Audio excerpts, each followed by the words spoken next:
Yeah, hi everyone. Now let us discuss this question number 4. Find the volume of right circular cone with radius 6 centimeter and height 7 centimeter. Okay, तो यहाँ पर ये problem है, volume of right circular cone find out करना है. तो volume का formula एक बार रिवाइज कर लीजिए, 1/3 pi are square h. This is the formula for volume of cone. So find the volume of right circular cone with radius and height. तो आपको radius भी दिया है, हाइट भी दिया है, तो कोई प्रॉब्लम ही नहीं है. आप फॉर्मूले में पुट करेंगे और आपको आंसर मिल जाएगा. Second, radius 3.5 and height 12. Again radius और हाइट पुट करेंगे, आपको वैल्यू मिल जाएगी. तो यहाँ पर 22/7 हमने यूज़ किया है. प्रॉब्लम में चैप्टर के स्टार्ट में ही मेंशन किया था कि take pi equals to 22/7. Okay, last lecture में हम लोगों ने देखा था. तो ठीक है, ये तो क्वेश्चन बहुत ही स्ट्रेट फॉरवर्ड था. ओके, वैल्यूज़ आपको पुट करनी है, कैलकुलेशन करना है, you get the answer. Find the capacity in litre of A conical vessel with. तो यहाँ पर कैपेसिटी का मतलब वॉल्यूम होता है. ओके, इन लीटर से हमें फाइंड आउट करना है. तो आपको ये पता होना चाहिए कि जो आपका 1 लीटर होता है, 1 लीटर जो होता है वो 1000 सेंटीमीटर क्यूब के बराबर होता है, और 1 मीटर क्यूब में आपके 1000 लीटर बनते हैं. ओके, ठीक है, ये दो चीज़ें ध्यान में रखनी है.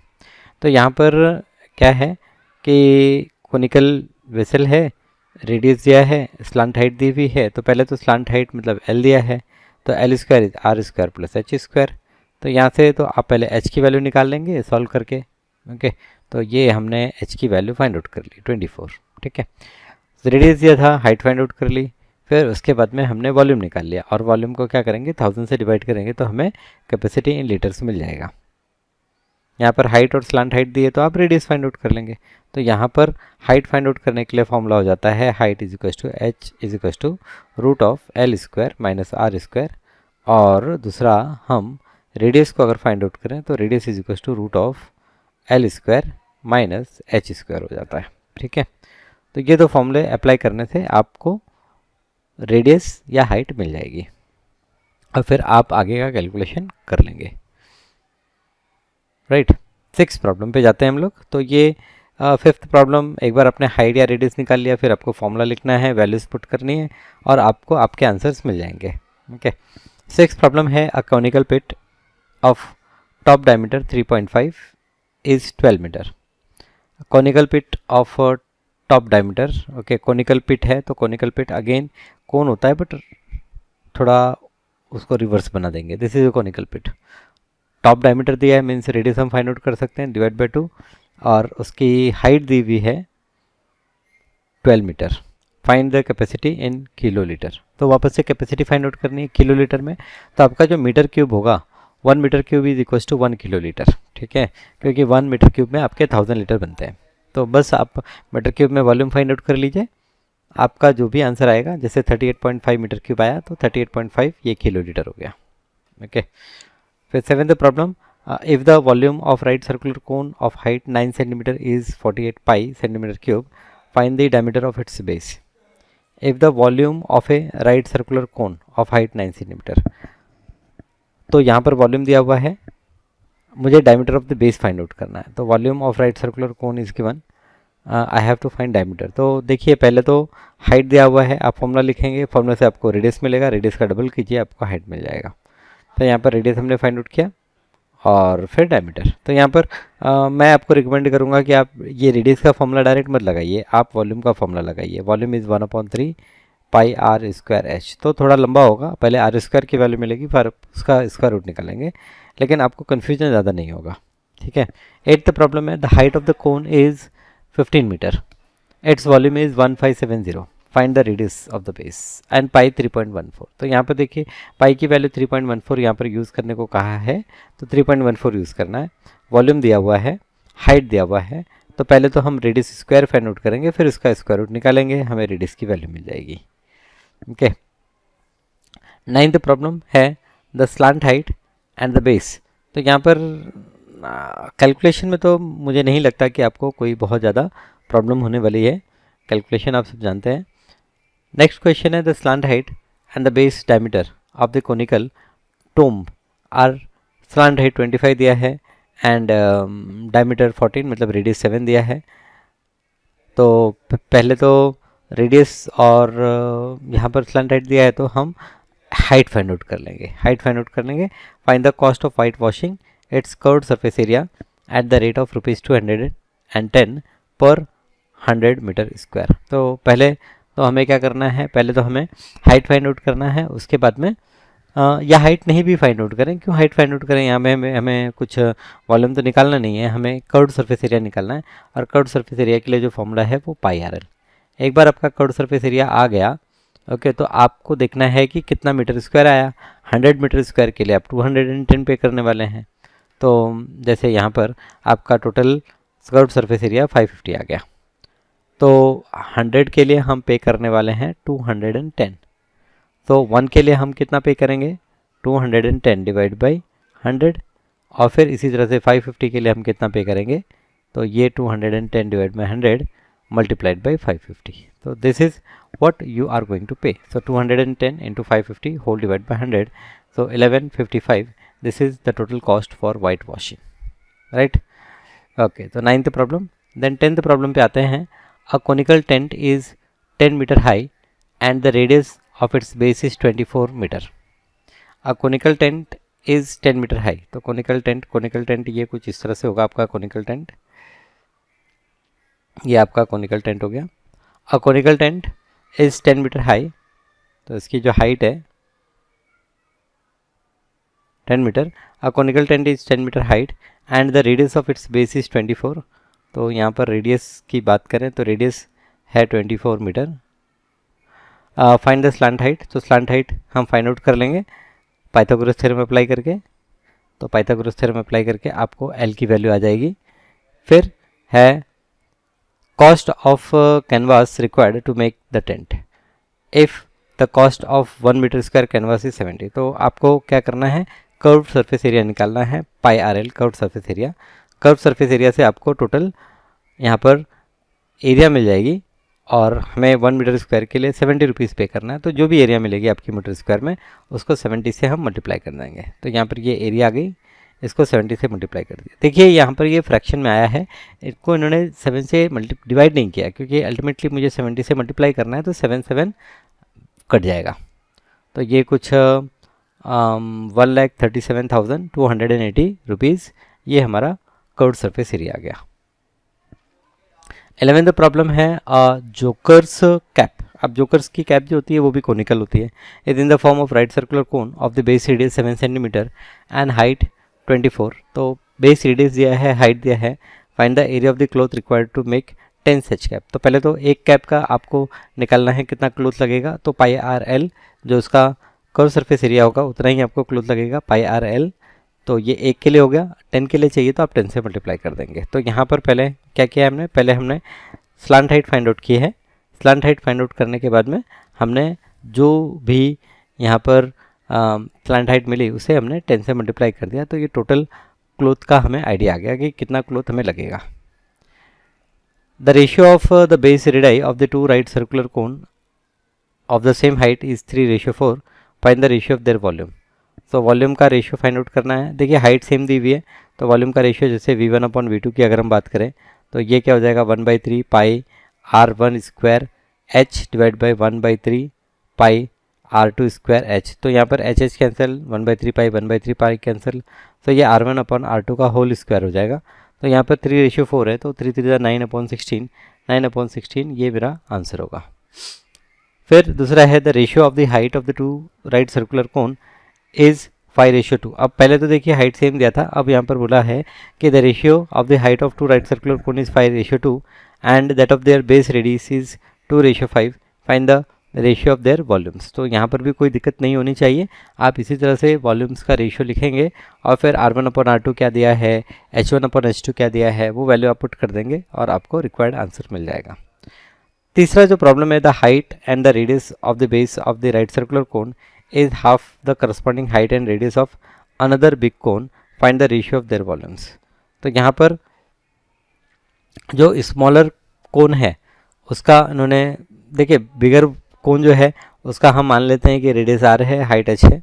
तो स्मॉलर जो कोन होगा उसका हम यहाँ पर कंसिडर करेंगे हाइट इन्होंने दिया है, हाइट एंड रेडियस दोनों हाफ ऑफ दिया है, तो 1/2 आर ये हो जाएगा आपका radius of new cone and 1/2 H ये हो जाएगा हाइट ऑफ न्यू कोन। तो रेशियो फाइंड आउट करना है, अगेन इसी तरह से फॉर्मूले लिखते हैं और आपका जैसे R1/R2 यहाँ पर देखेंगे, अगर आप हाइयर वॉल्यूम को ऊपर लिख रहे हैं तो जो ऊपर होगा वो डबल ऑफ रेडियस होगा नीचे के और हाइट भी डबल होगा। ओके, तो इस तरह से आप यहाँ पर ratio of there volume find out कर सकते हैं। Ratio of there lateral surface area, lateral surface area का मतलब होता है कर्व्ड सरफेस एरिया, तो कर्व्ड सरफेस एरिया का भी इसी तरह से आप निकाल सकते हैं। तो यहाँ पे देखिए इन्होंने क्या किया है, सारे प्रॉब्लम देख लीजिए। पहले प्रॉब्लम में इन्होंने रेडियस का रेशियो दिया हुआ था, तो फिलहाल इन्होंने रेडियस कंसिडर किया, एक का रेडियस 3x, एक का रेडियस 4x, ठीक है, ऐसे भी आप कर सकते हैं, कोई प्रॉब्लम नहीं है। बट मैं ऐसे रिकमेंड कम ही करता हूँ क्योंकि ये थोड़ा लंबा प्रोसेस हो जाता है। द रेशियो ऑफ हाइट दिया हुआ है, तो यहाँ पर वापस से इन्होंने एक्स वाई के टर्म में लिखा है। मैं तो फिलहाल रिकमेंड करूँगा ऐसा कुछ करने की ज़रूरत नहीं है, आपको डायरेक्ट वॉल्यूम का रेशियो मिल जाएगा, ठीक है। फिर थर्ड केस में क्या था कि height of a bigger cone H consider कर लिया, radius of bigger cone R consider कर लिया, वॉल्यूम निकाल लिया। फिर स्मॉलर कोन के लिए h/2, रेडियस r/2, उसका भी वॉल्यूम निकाल लिया, फिर दोनों का रेशियो ले लिया। ओके, तो 1:8, मतलब स्मॉलर को इन्होंने पहले रखा है फिर लार्जर को रखा है, इसलिए 1:8 आ रहा है। Okay, so find what length of the canvas 2 meter and width is required to make the conical tent 20 meter in diameter and 42 meter and the slant height, allowing 10% for the fold and stitching। तो पहले तो एक काम करेंगे, पाई R L find out करेंगे। पाई R L की जो value आएगी उसमें हम 10% मीन्स 10/100 टाइम्स ये जो भी वैल्यू आई ये ऐड कर देंगे। तो ये टोटल क्लोथ की रिक्वायरमेंट हो गई, इतना क्लोथ हमें चाहिए।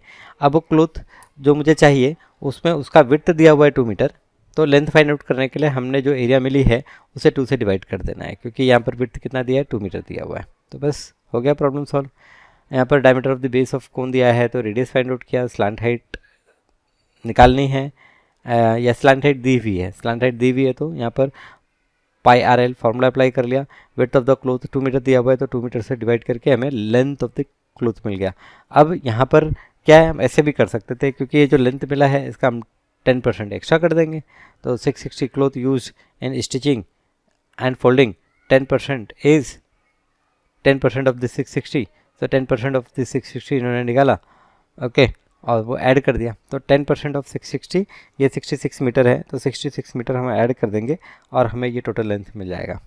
अब यहाँ पर रेट ऑफ क्लोथ दिया है कि 80 रुपीज़ पर मीटर है, तो यहाँ पर 726 मीटर है, तो हम 80 को 726 से मल्टीप्लाई करेंगे और ये हमें टोटल कॉस्ट ऑफ कैनवास मिल जाएगा। This is the total cost of canvas. Okay, simple, super duper easy. Okay, 14th problem, the perimeter of the base of cone is 44 centimetre and the slant height is 25 centimeter.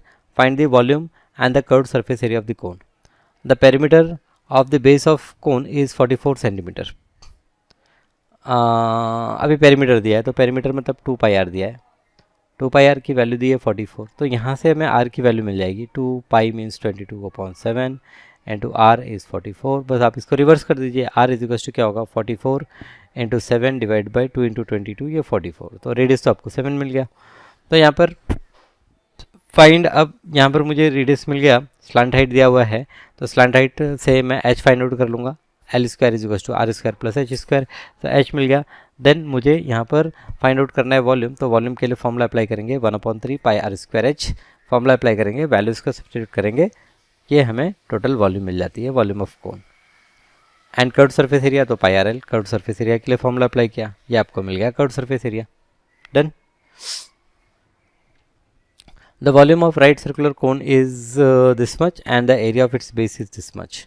Find the slant height. तो यहाँ पर आपको volume दिया है, volume मतलब 1/3 pi are square H दिया है, इसका वैल्यू दिया है 9856, और आपको एरिया ऑफ बेस दिया है, मतलब पाई आर स्क्वायर की वैल्यू दी है और की वैल्यू दी है 616।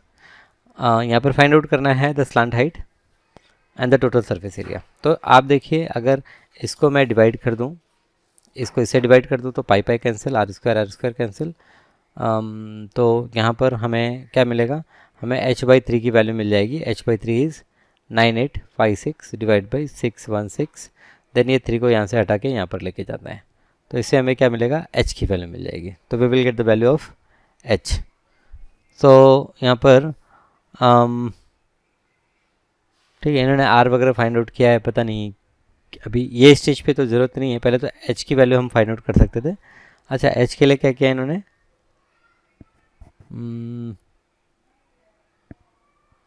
H48 आ रहा है, ठीक है। यहाँ पर देखिए, यहाँ पर इसे हम कैलकुलेट करें तो 616 से इसे डिवाइड करना है, तो एक काम करते हैं, 616 से ना डायरेक्ट डिवाइड कर लेते हैं, 9856, तो 1 जा ये 616 हो गया, ये यहाँ पर 9 हो गया, 7 - 1 ये 6 हो गया, फिर ये 9 - 6 3 हो गया, और ये 6 हो गया। 6 6 जा 36 होता है, तो 6 जा यहाँ पर करेंगे तो 3696 आ जाएगा, आप करके देखिए। तो ये 16 × 3, 16 × 3 कितना हो गया, 48 हो गया। तो 48 ये हमको हाइट मिल गया। The slant height of cone, तो रेडियस निकालना ही है, बराबर है πr², तो πr² = 616। तो इसको सॉल्व करके हम क्या करेंगे, इसको सॉल्व करके हम r की वैल्यू फाइंड आउट करेंगे। तो यहाँ पर रेडियस हो गया 14, और हाइट हमने फाइंड आउट कर लिया 48। अब यहाँ पर स्लांट हाइट निकालना है, तो √r² + h² will be your l। Okay, तो यहाँ पर स्लांट हाइट l की वैल्यू ये 50 आ गई, और उसके बाद में total surface area of the cone, total surface area find out करना है, क्या total surface area of the cone find out करना है। तो total surface area of the कोन आपका हो जाएगा πrl + πr²। ओके, तो πr कॉमन लेके ब्रैकेट में क्या होगा, l + r। सो πr कॉमन ले लिया आपने, ब्रैकेट में l + r, ये आपका हो गया टोटल सरफेस एरिया। ओके, तो ठीक है, I think 15 question more than enough, right. इतना क्वेश्चन आपको सॉल्व करना है, तो पहले आप ये सारे क्वेश्चंस को अच्छे से सॉल्व करिए, और फिर मिलते हैं आपसे नेक्स्ट क्लास में, और कुछ और प्रॉब्लम इसी तरह से डिस्कस करेंगे। Thank you.